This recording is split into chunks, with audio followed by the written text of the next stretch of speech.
Hey guys, welcome back. So for today, I figure I would review the helmet that I wear when I go out riding.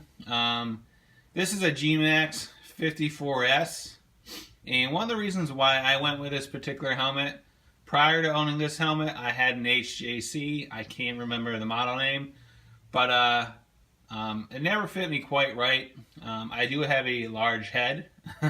So I was trying to find a helmet that fit me comfortably because of my head size. So I actually found this Gmax, this particular model, 54S, and I put it on, and I can't tell you how happy I am with this helmet. It's very comfortable. It fits my head really well. I don't feel compressed in it. I never feel like I'm have a lot of pressure on my cheeks where I feel like I'm biting into my cheeks, right? So with that being said, why don't we go through some of the features of this particular helmet. So this is what they call a modular helmet, and the reason why it's called a modular helmet, up at the front we have a lock.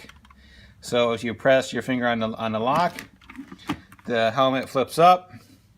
So what that's nice for is if you're on the side of the trail, you're going to take a break and you want to talk to whoever's in your group, you can pop your helmet open in the front without having to take it off. It also helps for adjusting your neck warmer or balaclava, whatever you're wearing, get it up there over your face and over your nose. So on the front of the helmet, you also have this chin guard. So once you pull it back down, you pull it over your chin so you don't get cold, right? It'll help to deflect some of the wind, all right? Lock that down, all right? And then also on the front of the helmet, you have a nose guard, right? That is conformable to your nose. There is a metal strip in there, so once you put it down, you can conform it to your nose to really lock out your breath from coming up into the shield and icing it up. Okay.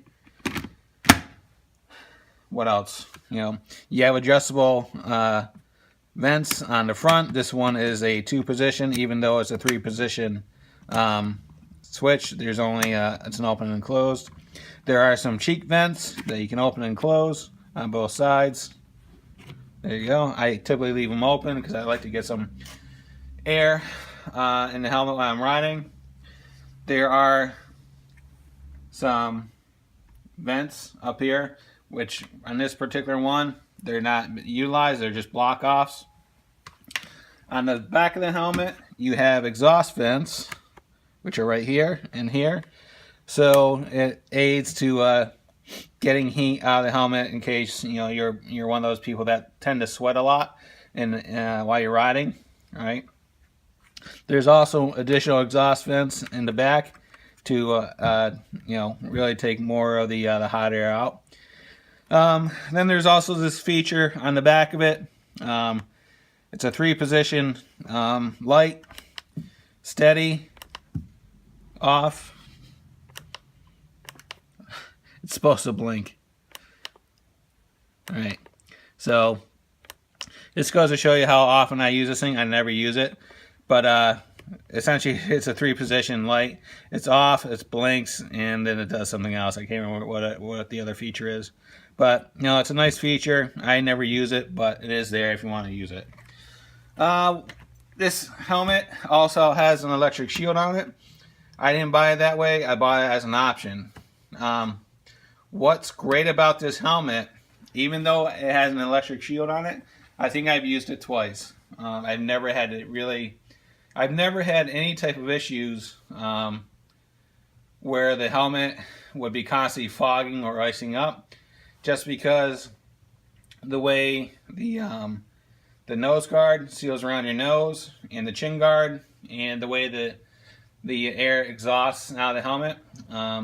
I think I've only had two times where I've had to actually plug in the electric shield. I really never use it because the helmet really does that well of a job by not fogging up. So if there is a huge selling point on that for myself, your experience may vary, but this helmet again, it almost never fogs up or ices up.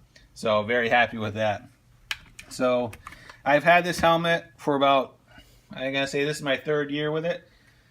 The only issue that I've had with it, and I didn't show it, is, well, actually here it is. There's a sun guard, right, that comes down right here. That broke off last year. So I used it once or twice. It was nice to have, but you know, it did break off. So there's essentially there's a locking rod that goes into this hole and it basically pulls it up and down, and it's hinged. I don't know how you would replace that, but again, that did break over the course of probably 2 years into the ownership. So essentially, this is the review for the Gmax54S. I would recommend the helmet, especially if you have a large head or your head is shaped oddly. It's a very comfortable helmet. Gives you pretty much all the performance of you know, that the Skidoo BVRS or whatever they're called, you know, for a fraction of the price, even though it's not that style. But you know, this helmet really does a good job of not icing up and keeping you warm and nice and comfortable. So if you like what you saw, go ahead and give me a thumbs up. If you liked the video, go ahead and subscribe. I would love to have you as part of my community. And as always, if there's any questions, comments, concerns, go ahead and leave them in the comments box. I'll get back to you as soon as I can. Thanks for watching and have a great day. Bye.